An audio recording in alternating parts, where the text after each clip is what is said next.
your chest for the live to hear, I need you to know that the live is on. So I'm not going to out y'all with these toes things, but just know that this face that I have, whenever you see me make this face, it's because I'm thinking about y'all and your toes. And your toe addiction, not your toe. I'm not thinking about your toes. Say that with your chest. Okay, let me pause that because I don't need people hearing me now talk about it like I thought it was my thing. No, I'm talking about y'all. Hi, Greg. When is the debate for the people who couldn't debate today? Like, what time is that tomorrow? Same time, 10 to 12. Okay, cool. Yeah, 10 to 12. It's 10 to 12. PST. So that's 1 our time. Okay, cool. Yeah. I'm just sharing the link on Facebook, and then I'll do the intro things y'all all know too well, and we will get started. Folks who are on the stream right now. I have to go early possibly because I have a spar at 7, and I didn't think about the fact that those two are going to cross each other. But no worries. The spar. Once again, we heard you, or I was told that y'all would like few less debates, more spars, more skills. Is that an accurate read of what I'm hearing? Very. Okay, I was like, I want to make sure that I'm reading the room correctly. If y'all have thoughts, like not here because like it's the stream, but like if you have like particular skills that have happened that you would like to happen again, please like message me that so that because my job is going to be going back and looking at the schedule and changing the next 7 days so that they're more skills oriented and spar based. But it's also going to be up to y'all to what challenge the spars. Is that fair? Taking debates off a little bit more and putting spars in, but y'all being responsible for the spar part?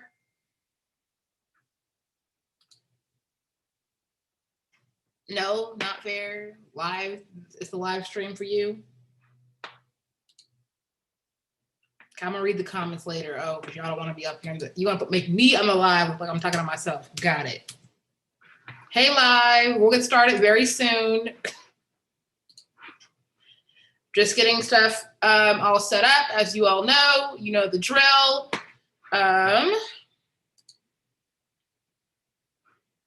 Share to a group.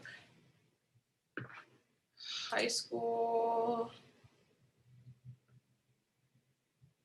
I hope y'all are excited for this lecture. It's going to be a good one.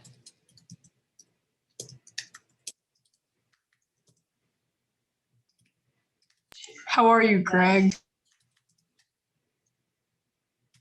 Doing pretty well. Spent a bit of time today learning about your respective cities, but maybe not enough. We'll see. But yeah. Greg, did you move yet? I remember you were talking about that you were moving. Did you move? They know your life. So it's like a 2-part process. I had the thing where we packed up like half of my stuff in a box, and then I'm physically moving on the 30th.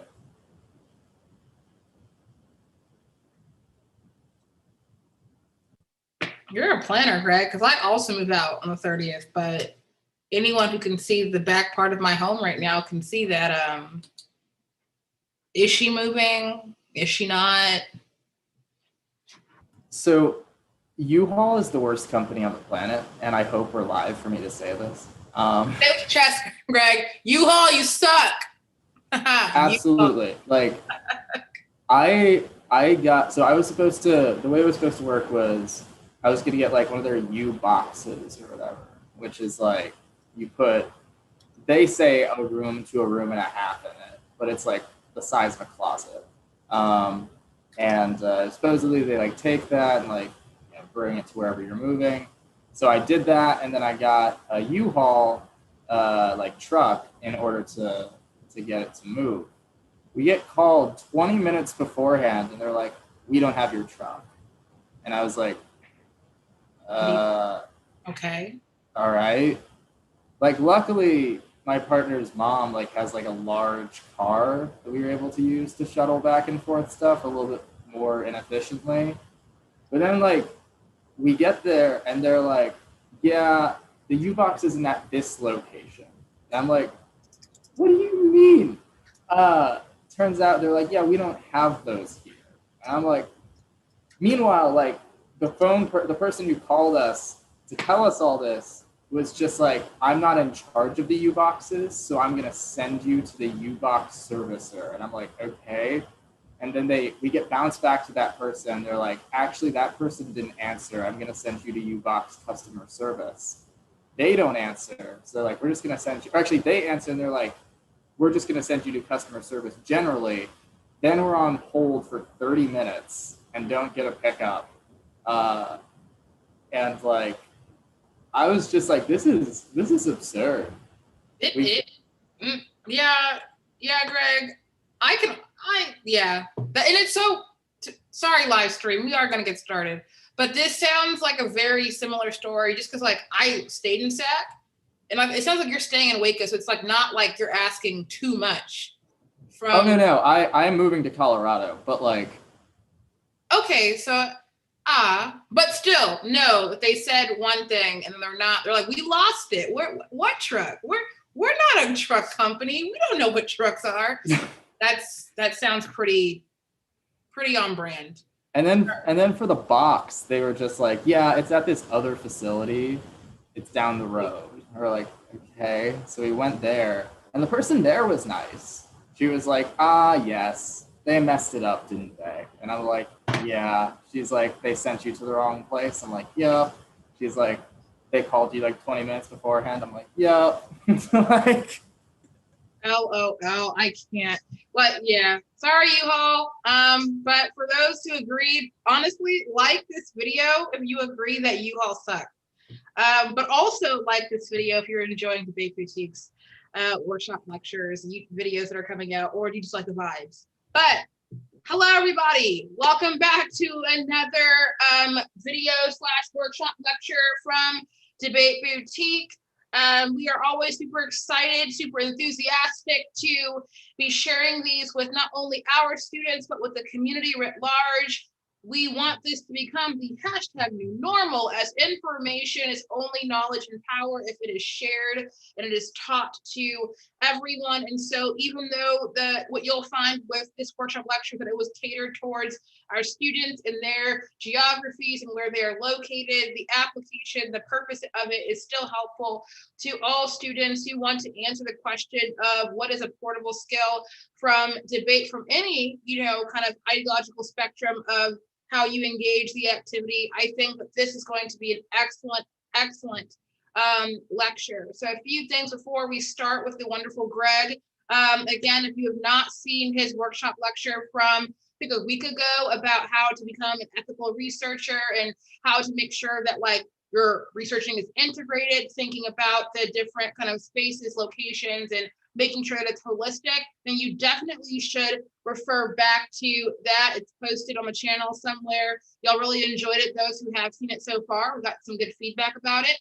But before we listen to Greg give this wonderful lecture, I wanted to remind everyone that we are going to be hosting, we are going to be launching new services up in the fall on August 15th. So make sure that you are subscribed and following us on all of our social media platforms so that you'll be able to get the announcements as they come, because we'll have promos, deals, and also limited spots to make sure that we keep up with our engagement in the kind of specialized environment promise that we have for students. The next thing is that if you are not already, and the students know, they know it because the Zoom chat last time revealed it, because I've said it so many times.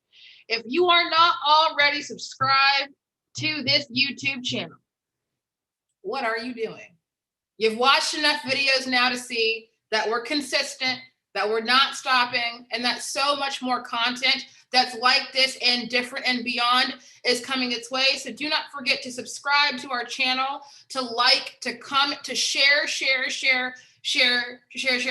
That's all has good applications to folks who are not even in the activity, but just want to learn. And yes, hit the post notification so that you can be updated every single time that we post new events, new lectures, videos, et cetera. And with all that being said, I am done talking. Looking forward to this lecture, Greg, and I will make you the host right now so that you can share your screen.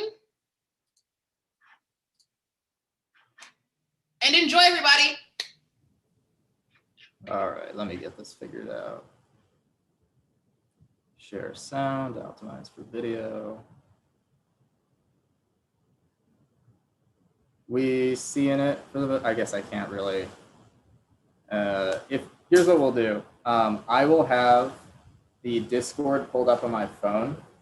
So y'all, if you want to just like react to various things that I say in the Discord so that we don't have like weird black boxes going over the screen or whatever, which tends to happen when sharing over PowerPoint, then do that.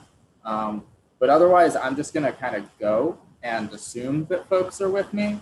And if you're not, then just post there, and I will immediately see it.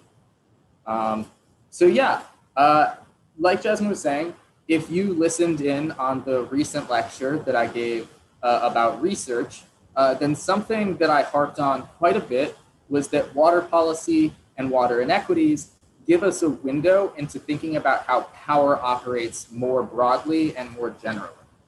So something that, so you kind of, even if you weren't with us during that lecture, you've likely noticed this while debating as well.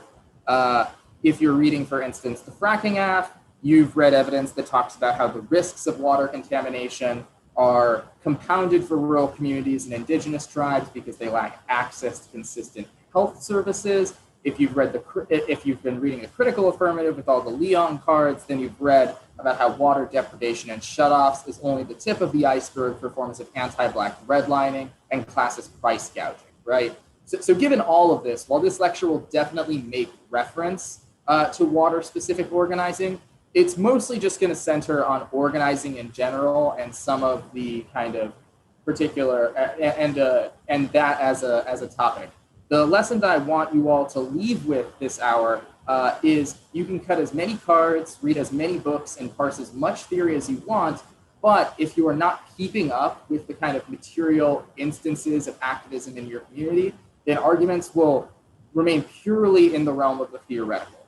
So the purpose of this lecture is not necessarily to encourage you to join a particular organization, and that's for a couple reasons. Firstly, as we'll see later in this presentation briefly, organizing carries severe risks, especially for younger activists. And second, it would be a little bit hypocritical because I don't view myself as someone who's deeply embedded in material organizing, at least yet, but I do pay a lot of attention to movement politics, and I think it's very important that those of you who may be interested in making a difference in your own communities have a clear-eyed view of what organizations are worth paying attention to, what roadblocks and internal conflicts plague activist groups, and what's happening just outside your doors. So my hope is that this lecture operates as a bit of a primer that can empower you to do your own research and develop opinions about how your own communities are or are not being organized.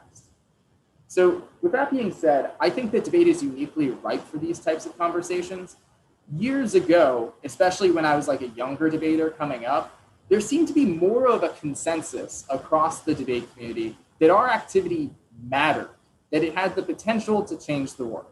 Policy debaters viewed this one way. They saw this game as a stepping stone to the development of public policy or the ability to get jobs as lawyers. But generally, they still believed that the activity, had a purpose, that the education was portable to a certain extent. And critical debaters saw it as a way to activate their communities, to elevate issues that were being excluded from policy discussions, and to empower people to kind of speak in their own voice. So this was the era I'm speaking of, which is more before my time, but it led into my time. It's the era of the Louisville Project, the first wave of Towson debaters, several of which would go on to found Leaders of a Beautiful Struggle in Baltimore, several of which are your coaches, et cetera, if you go to BCC. However, for a large variety of reasons, this kind of understanding of debate gradually shifted.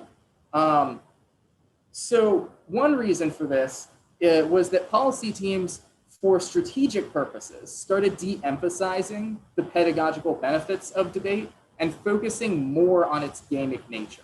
So recognizing that a lot of K-debaters that they encountered had well thought out critiques of the types of political engagement that traditional styles of debate were fostering, that policy teams gradually abandoned defending the content of their favorite style and instead opted only to defend its form.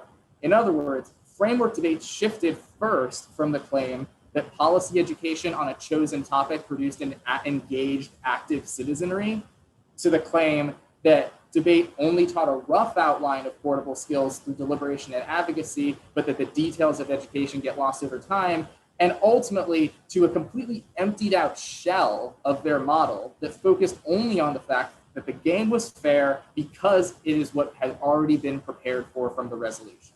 So increasingly now, you'll hear framework teams claim that debate, in fact, has no consequence beyond competition, and thus that the preservation of fairness is the only meaningful thing in debate. So this is not fully universal, but the trend line is clear, and the result is that policy teams are these days rarely held accountable for how their time in this activity shapes their profession or politics later in life, which in its extreme instances leads to policy debaters reading things like the CAPK next to framework and then going on and working for like the world's largest hedge fund, right? So the second thing is that what are often called high theory critiques started to achieve more success in debate than they had before. And coupled with that came a widespread ambivalence about what we are all doing. So in simple terms, arguments like the university K, certain semiocath critiques, which I'm complicit in, or like even Baudrillard critiques of transparency began to, one, discourage teams from defending certain types of material practice or cultural performance that they felt might link more to those arguments, and two, compelled other teams to believe that radicality was solely a question of symbolic resistance. It was something that was determined by who had the more arcane or esoteric section of the library, and that persists to now. So third, and probably most importantly, the debate community faced immense racial backlash internally and externally that reshaped how most people thought about the activity. Between 2013 and 2014, I think that this came to fruition, which was around the time that I was finishing my career in high school. This was when Black debaters were encountering a level of success that had previously only been reserved for white upper class schools. In 2013, Emporia State University united the crowns, winning both the College National Debate Tournament and the Cross-Examination Debate Association Championship, largely through arguments about personal experience, performance, and methodological pluralism. The next year, Towson Jr. became the first team of two Black women to win CETA, but unfortunately, recordings of this debate went viral and prompted mass online harassment. Around the same time, the neo-Nazi website Stormfront found a video of a particularly heated Afro-pessimism debate and used it to promote supposed evidence of white genocide. All of this led to a number of coaches removing hundreds of online debates from video sharing sites due to fear of harassment campaigns. To be clear, racial backlash has always existed both inside debate and out and from externally, and it's mutated over time through various different forms, right? And that's a conversation for another day. But one reason that this particular period of 2 to 3 years was so intense was the formation of the PRL. So the Policy Research League was an informal plan drafted by a series of traditional policy coaches to break away from the NDT CETA circuit and found their own policy-only activity, or at least have a number of policy-only round robins which would ban critiques and critical affirmatives. K-debaters, especially Black K-debaters, recognizing the inherently segregationist overtones and undertones of such a proposal, lambasted the ones who had proposed it, and the plans, ultimately went nowhere. But the fallout from those years of racial backlash was so great that even Frank Wilderson, speaking at the Irvine round robin, theorized it as an exemplary case of the phobic response to Black theory and politics. All of this muddied the waters of critical debaters' theories of change and theories of power. Debate seemingly could not be a space through which to spread one's ideas and messages without the severe risk that those messages get contorted or co-opted by the far right. This is how we start to see the inclusion of more arguments about opacity, more arguments about the wiki as a form of transparency. And they also realized that inclusion into the upper echelon of debate of debate success did little to ameliorate the microaggressions and day-to-day battle fatigue that Black debaters felt inside the activity. So this led to the final factor. Disagreement over the concerns and goals of critical debate led those debaters to reevaluate the overall role of debate as an agent of change, which largely resulted in a focus on the intramural forms of aspects of this activity, how we treat each other, how forms of policing get replicated at tournaments, and other forms of what might be called personal politics. All of these are good. All of these were noble pursuits, and I'm not faulting a single person who may have consciously or unconsciously made these pivots. But a variety of factors like the ones that I just made ended up backing a lot of these debaters into a corner where it became strategically advantageous to only discuss the intramural, leading to a large scale, like across the activity, disconnection from the movement politics that were initially vital to what made critical and performance-based debate so powerful in the first place. So the fairness-only focused policy teams and the high theory university and POMO critiques of white K teams made connecting with those moments more of a liability in terms of winning the game. And this was cemented in 2017 when the healthcare topic resulted in a series of research that began to focus more on things like self-care, right, at the expense of things like organizing. Again, this is a substantially truncated version of this genealogy, and there are many people who bucked this trend, but it partially explains why modern debate's connection to organizing is best case ambivalent and worst case nihilistic. So for the rest of this lecture, I'm going to try to provide you some tools to understand the connection between debate and organizing better. I want to be clear that I still think that there are some folks throughout the activity, but just in smaller number, who do great work at this. I think a paramount example would be some of the debaters like Asia Butler from the University of Kansas, who were instrumental in the success of the Jayhawk Liberation Front at Kansas University, who engaged in abolitionist activism and mutual aid. And I hope that more discussions like these will help to multiply efforts like those. So the rest of the lecture will be split into 4 parts. First, how does learning about organizing make you a better debater? What forms of organizing exist? Really briefly, potential pitfalls and dangers in organizing spaces, but I can expand on that, especially in questions. And what opportunities to organize exist in your own local communities. I've tried to, do at least some research into each of y'all's cities, but not, if we can potentially do more ourselves later as well. So the vast majority of people don't join debate to change the world, but debate has historically been a place that students can find their voice. Competitive success is oftentimes the biggest motivator for people to learn case or come to camp, and organizing can indeed help you with that. But more importantly, it allows you to be motivated by a set of goals or a set of values that don't depend on the judge's RFD, your speaker points, or your win-loss record. So one of the ways that it can help you in debate quite a bit is that debates are won and lost through examples. And whether you can kind of effectively understand and respond to those examples makes or breaks your win or loss in a given debate. An example of this is the PSL question, the Party for Socialist Liberation question that I had in the demo debate of Anna and Nay, right?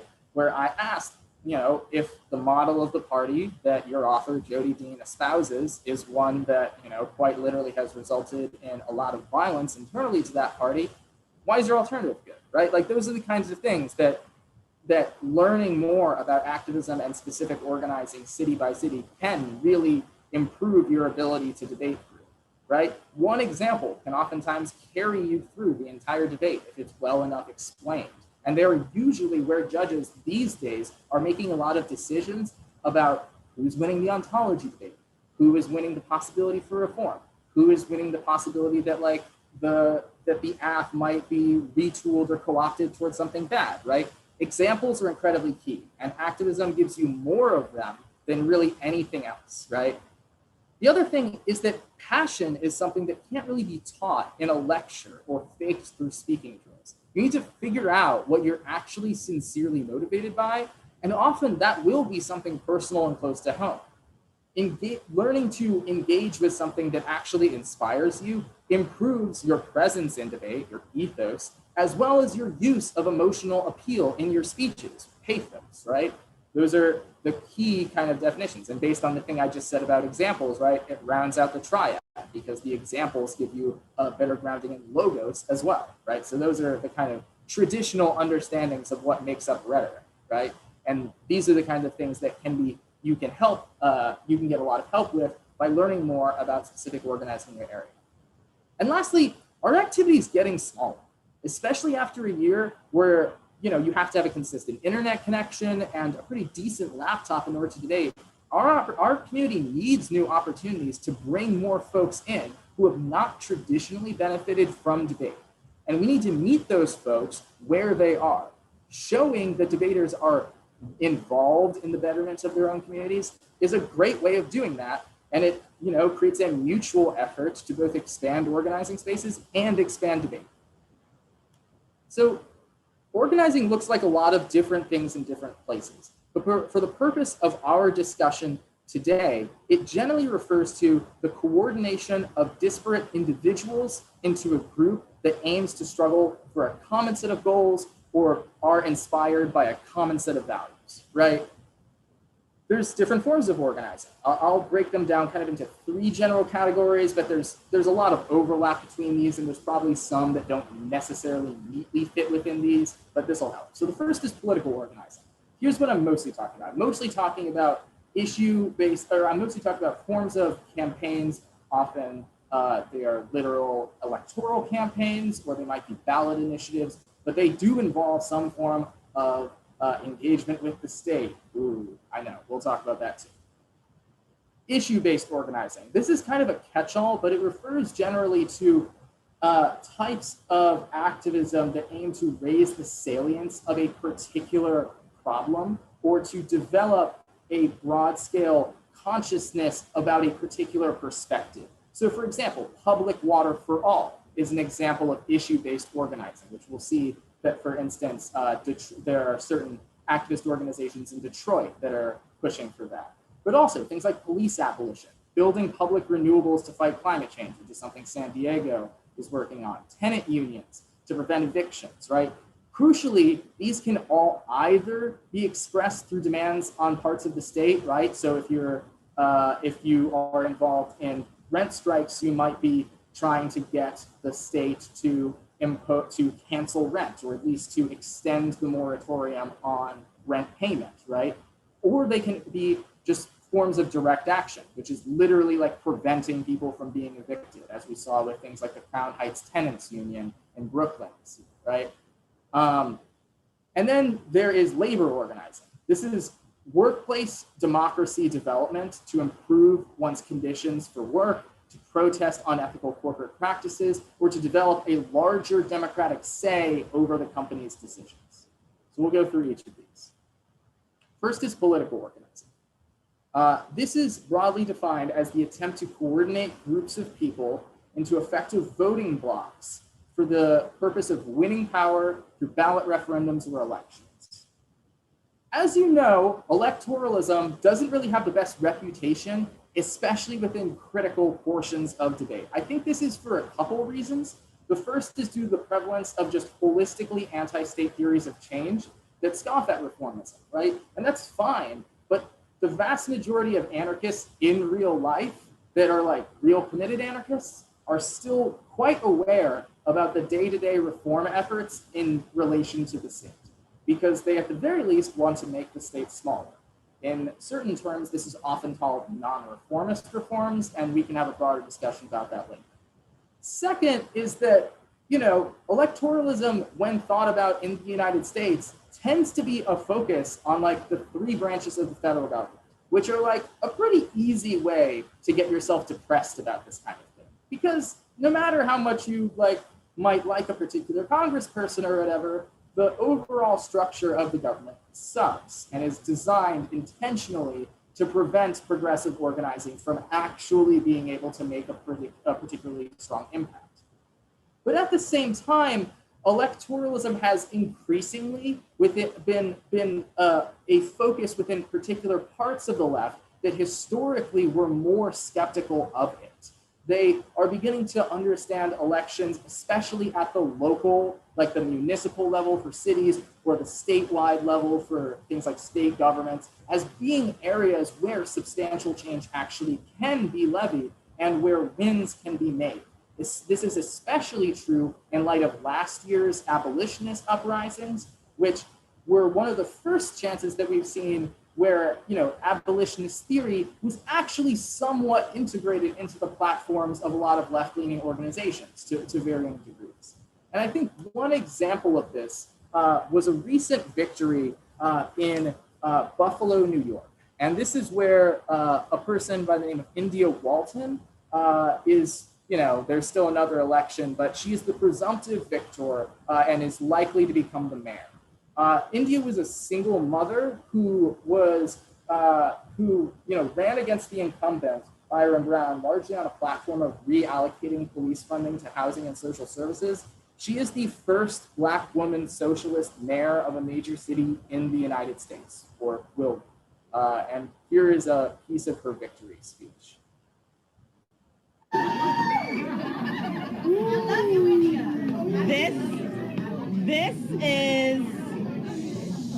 This is the work of a well-meaning group of rebels and revolutionaries.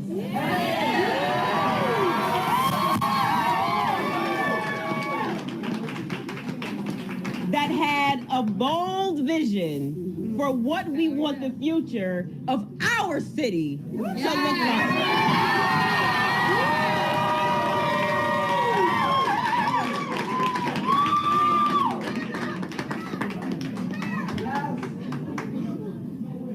Sometimes I come up with wacky ideas. All the time I know that I can't do anything alone. When I said on the campaign trail, I am most qualified because I am a coalition builder.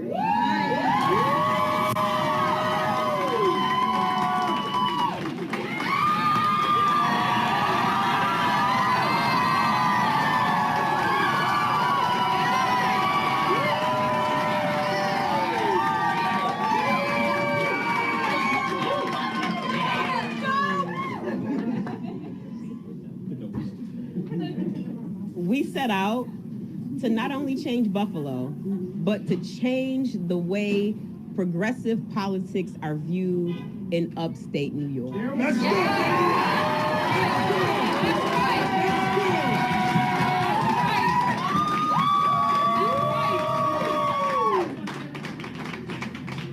This is Buffalo, and it's not lost on me that we have a very entrenched Democratic Party that has no interest in our type of politics. So from the very beginning, last year, when I brought my island of misfit toys together, we were well aware that we were going to have to do things non-traditionally, outside of the system, in the middle of a pandemic. This is organizing.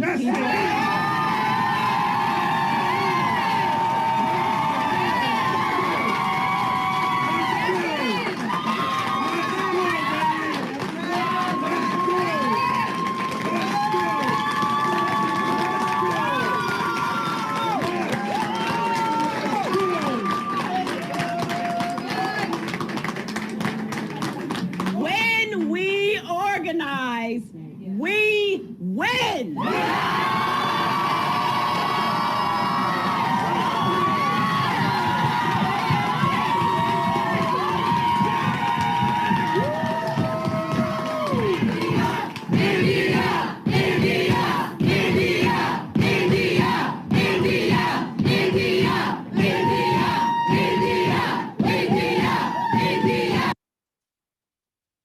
Right. So I think that, you know, this serves as an example of a bit of a disconnect from traditional conceptions of kind of electoral politics as this place that is largely run by machine politics, where the winners are predetermined, where there's functionally very little on the ground canvassing or organizing, to an infusion of a lot of existing grassroots movements into a broader kind of political direction, which I think, India's win definitely points to, but there's other places as well, right? In Rochester, New York, one of the winners of the city council races is a woman named Stanley Martin, who will be the first Black communist openly to sit in government in the United States in quite a long time, over a century.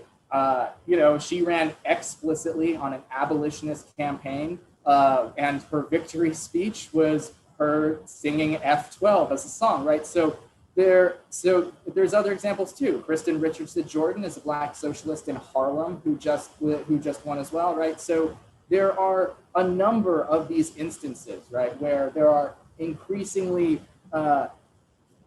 there's certainly some people who are still skeptical of electoralism, but increasingly so, there are people who believe that there are genuine inroads to be made through forms of political organizing. But at the same time, there is still a large nonprofit industrial complex that has tried to capitalize on this movement too.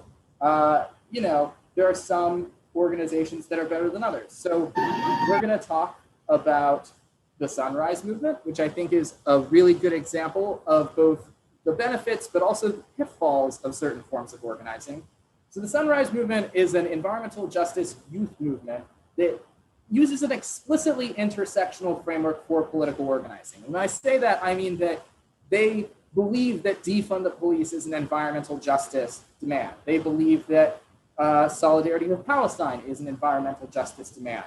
It's not in this picture, right? But there was another picture where they were holding a Stop Line 3 banner, right? You can see in this picture that, they say, for the water we drink, right? They're a multi-tendency organization that tries to use a broader platform to illuminate why environmental justice is not just traditional white-centered climate change politics, right? But at the same time, they are also a organization that is a nonprofit. They're not a democratic organization, right? The people that you're seeing in this picture do not make the decisions about which candidates get endorsed most of the time, right? They don't make the decisions about a lot of the organization's goals. And there have been other problems regarding issues with staff pay, as well as the need to balance engagement with the state with forms of direct action. Whereas in this picture, you're seeing them at a rally where they attempted to blockade the White House 2 weeks ago, right? They exist at a kind of interesting space where they both represent some of the problems of the NGO left, but at the same time, there are a lot of on-the-ground organizers in their individual chapters who are very good, some of which are socialists, some of which are abolitionists, right? But as an overall movement, the Sunrise Movement, the Working Families Party, these entities that are part of the nonprofit left are complicated. They are both engage in certain forms of political grassroots organizing, but they also, they have a board of directors and not a super transparent understanding of where their money comes from. The types of things that they do, they engage in large-scale phone banking for a lot of candidates. Famously, their most successful instance of this was last year around this exact same time, where they made over 846,000 calls for Jamal Bowman out of New York, right? Who is a Black socialist. And they also do things like direct action and blockades. Like I just mentioned, they attempted to blockade the White House, right? But, they're not without criticism. A lot of the nonprofit angle of their organization makes them a lot more vulnerable to spectacle-based organizing, such as, there's not really a dividend for them deciding to blockade the White House in the same way that there might be for other forms of direct action or mutual aid that might do other things, right? And they're not known to have a ground presence compared to other more democratic organizations, right? But there's still, my point is not sunrise good or sunrise bad. There are good elements of them, and the fact that they make kind of centrists flip out as much as they do, is good, but certainly should not be held without criticism. So the second form of organizing we're going to talk about here is issue-based organizing. This broadly uses people power to develop pressure on those in power to act in support of various social or political causes, right? This can take a number of forms. This can overlap with electoralism, right? So I would say that at some points in time, the Sunrise Movement does issue-based organizing, and at some points they do political organizing. They can also reject it entirely. These might be like that might be more of your typical non-state-based grassroots movement that just tries to raise a message about something or raise awareness. Or they might be largely ambivalent, and they have some in one direction and some in the other, right? There's a lot of examples of this: direct action against pipelines like DAPL or Line 3, a lot of the abolitionist uprisings or the groups that connected with them last year can definitely be considered issue-based organizing. When people do die-ins for single-payer healthcare, like we recently saw in Albany and New York, or just canvassing and marches to raise awareness for climate issues, these are all forms of issue-based organizing. One group that I'm going to talk about that I think does this and political organizing and labor organizing pretty well is DSA. So the Democratic Socialists of America are the largest socialist organization in the United States. They have around 90,000-ish members right now. And unlike the nonprofit left that was just mentioned, they're democratically run, which means that you might have criticisms of them, and there are some for sure, but the decisions that they come to are mostly the result of their delegates voting for a particular set of priorities. So a few years ago, especially like 2017 and before, they were very much considered to be a largely white organization and a very reformist organization. And some of those things are still apply, but a lot of that's changing, right? So one thing that they've emphasized in the last 2 years is a heavy commitment to internationalism. So they passed a platform that explicitly authorized support for Palestinian solidarity. They recently engaged in 2 international delegations, first to Peru for engaging with their with the recent election that Peru had, as well as to Venezuela, where they went to the communes and tried to learn about the existing forms of socialist organizing that exist within and outside of the Venezuelan government. They've affirmed an explicitly abolitionist as well as anti-fascist form of politics that is codified into various working groups, and they have specific caucuses for Black members, disabled members, queer members, other things like that. They're engaged in a lot of labor organizing. They're engaged in a ton of electoral campaigns, but the movement as a whole is very multi-tendency. It's a big tent organization. There are anarchists that are in DSA. There are also communists that are in DSA. And there's also just mainstream liberals that occasionally rear their head there, right? So, as a model for an organization, the fact that it is democratically run and the fact that there is no comparable organization with nearly the level of members or support is notable. And they should be on your radar because they do have chapters in every state. So the third term we're going to talk about here is labor organizing. This you might be more familiar with or not, but it's the coordinated use of labor power to win better working conditions for workers or to voice dissent against unethical company practices through strikes, workplace stoppages, or other means. There's some examples of this.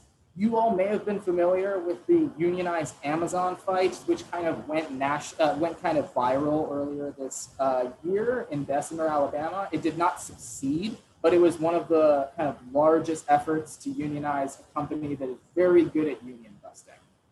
Another example of how they can engage in things that aren't just related to individual practices for working conditions is the International Longshoremen's Block the Boat campaign, which is which was essentially there was a series of ships that were headed to Palestine with munitions equipment, as well as other forms of problematic materials. And the ILWU essentially refused to load the ship, right? And they've done this for about 5 years. The ship ended up having to just like sit in the Pacific Ocean, kind of trying to find a port before it eventually like docked in Canada. So another instance of this would be the Warrior Met coal miner strike, which we'll take a look at in a second. We'll look at a video from More Perfect Union. More Perfect Union is generally a great place to learn about recent labor fights. They just spotlighted the strike in Topeka, Kansas, where all of the Frito-Lay's workers that make your Cheetos, they make your Doritos, etc., were protesting 12-hour suicide shifts, right? And we'll hear about this coal miner strike in a second.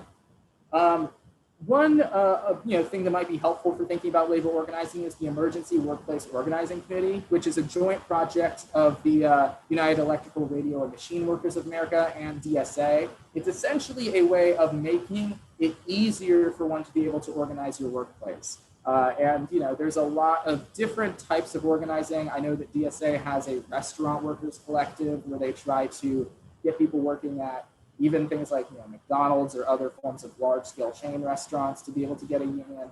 And the overall goal is to improve the working conditions of everyday people and to gradually allow these kinds of corporations and to be more democratically run. So we'll see an example of that in the recent Warrior Met coal miner strike. We're prepared to get into jail soon. We're at the entrance to Warrior Met Mine number 7, where UMWA International Vice President Cecil Roberts and a whole bunch of local UMWA leaders have sat down. They're practicing civil disobedience to block the entrance, make sure the scabs can't get in or out.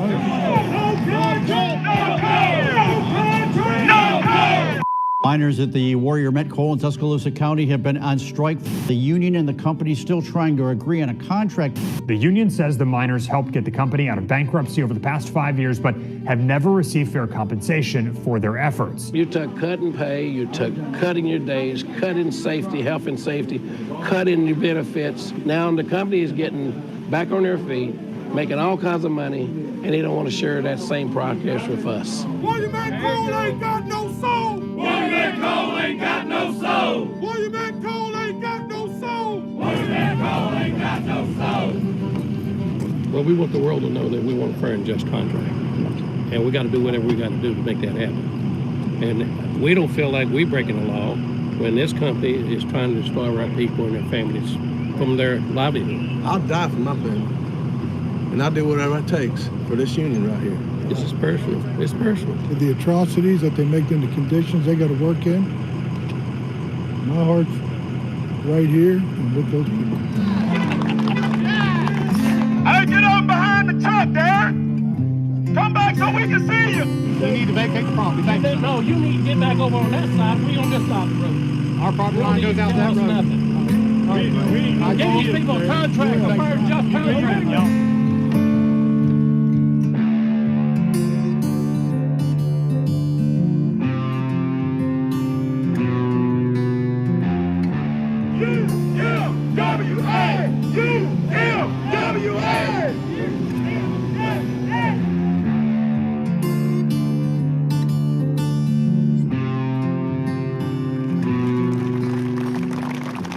We struck a blow yesterday.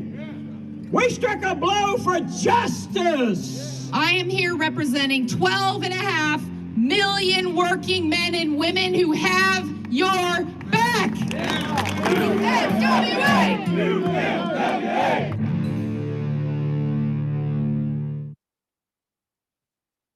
So we've seen a number of examples now of different types of organizing. I want to at least briefly go over some of the pitfalls or the things, the watchwords, the things that you want to look out for when looking at different organizations. Because while a lot of this is really inspiring and can indeed build power for marginalized communities, there's also a lot of risks involved in organizing.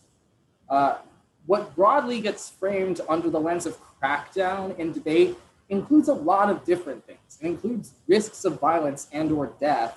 It includes imprisonment for either kind of small terms like we just saw with those labor organizers or long terms. And it also includes large scale surveillance. In terms of risks of violence, one of the most famous instances of this was the 6 Ferguson activists who have been found dead under suspicious circumstances, oftentimes in burned cars, right? Ferguson organizers, one of the things that they will say now is that, what it means to trust another organizer often means putting your trust in them that it might be your life on the line, depending on the context, right? And depending on who you are, right? So this is something always to kind of keep in mind. Organizations that don't recognize this are organizations that you can should try to steer clear of.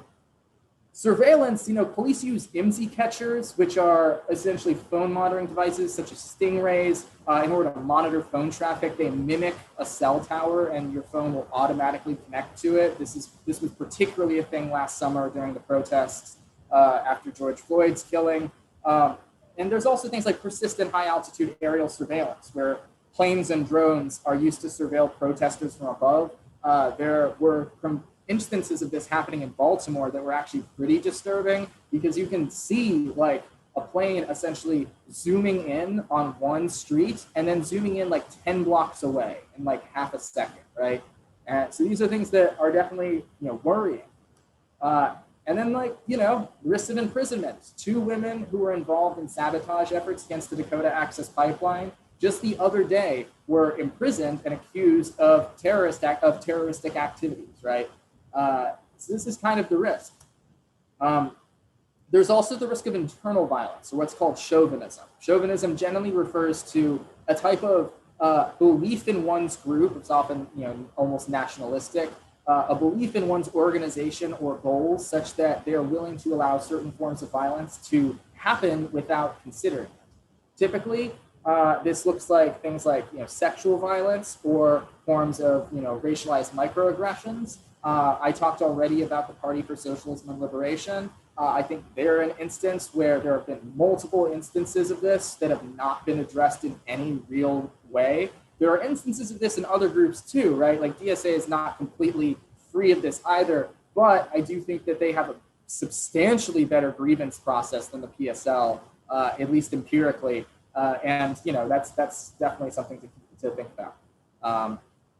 And then, there are instances of just movement cannibalism. One of the most explicit of this happened during the last year, where the mother of Tamir Rice, Samaria Rice, accused Black Lives Matter's global network of quote unquote hustling Black death and called out a whole host of individuals, some of which you might know as grifters, some of which you might not, for ambulance chasing and for not involving the families of the victims of police brutality in the decisions about what types of organizing should be done or where the money should go, right?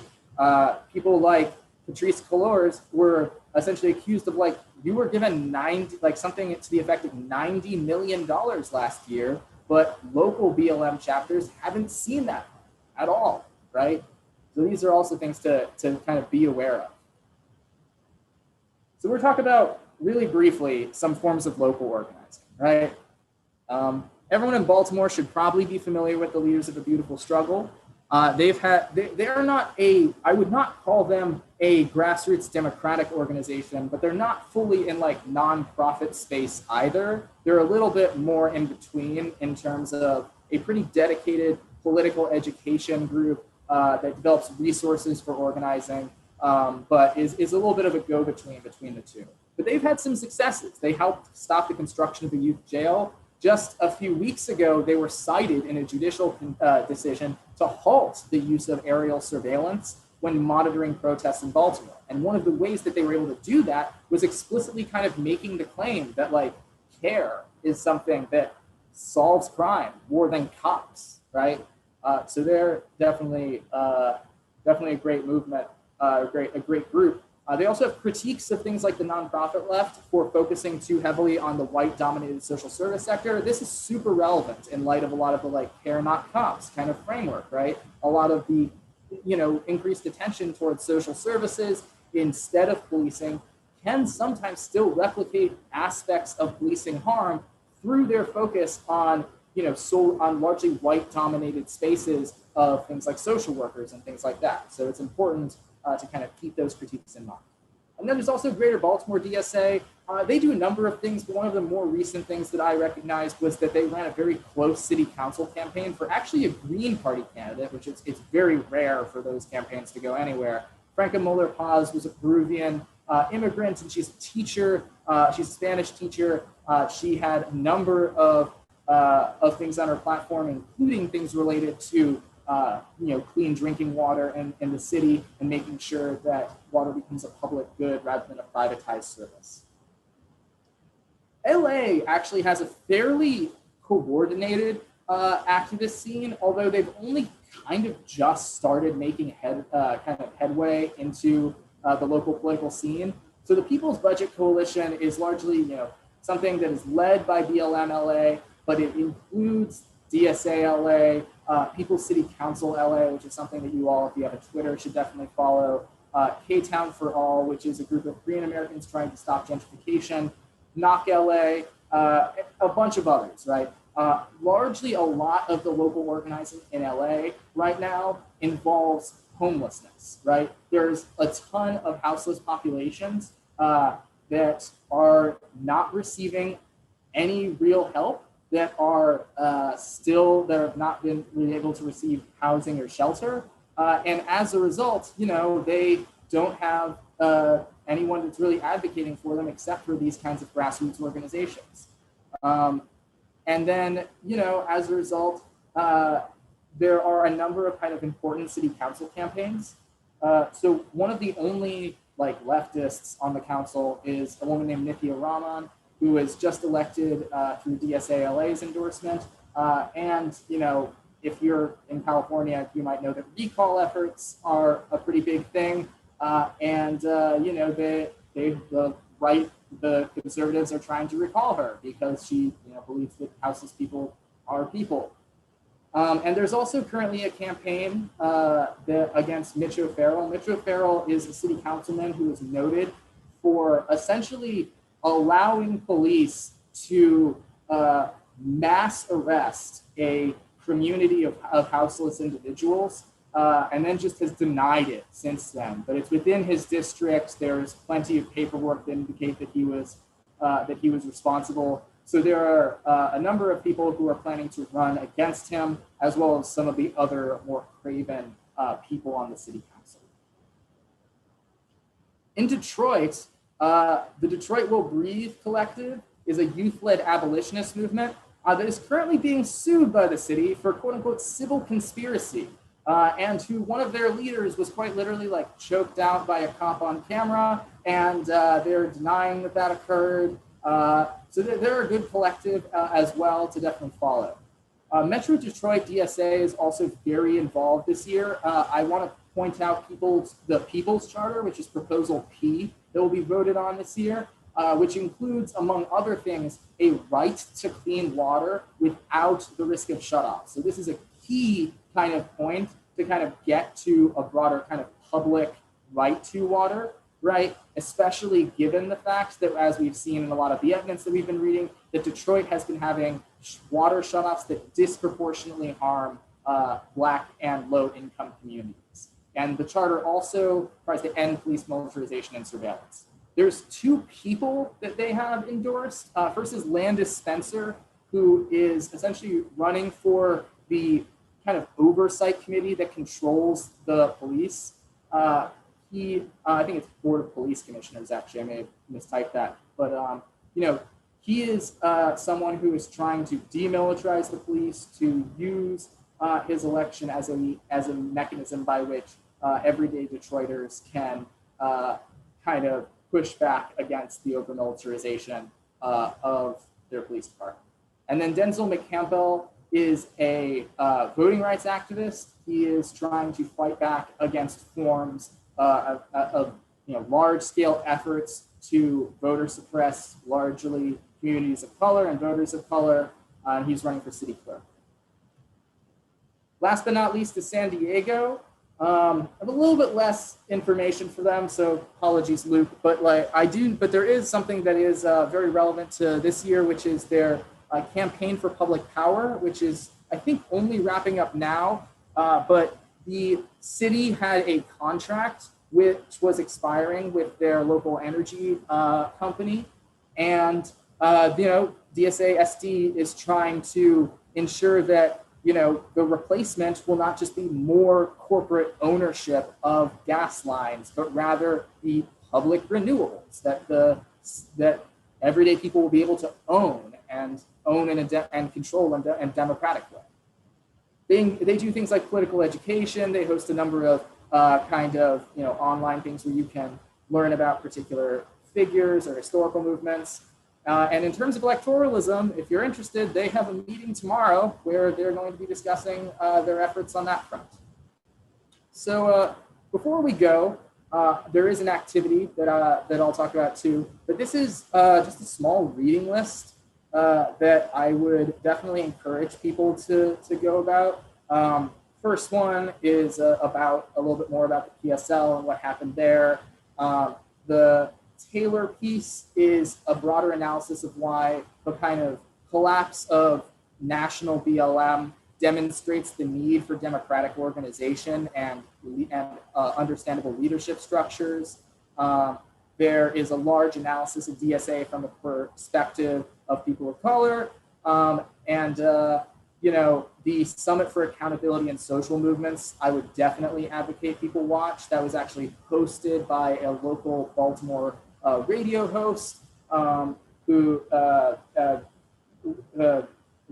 believe his name is Jared Ball. I could be wrong, but he organized this entire thing. And there's a lot of folks that have had problems with the way that organizing around BLM or around other forms of police violence, how those things have gone down, and it kind of creates an opportunity for a lot of those organizers who have traditionally been shut out of the media to discuss these things.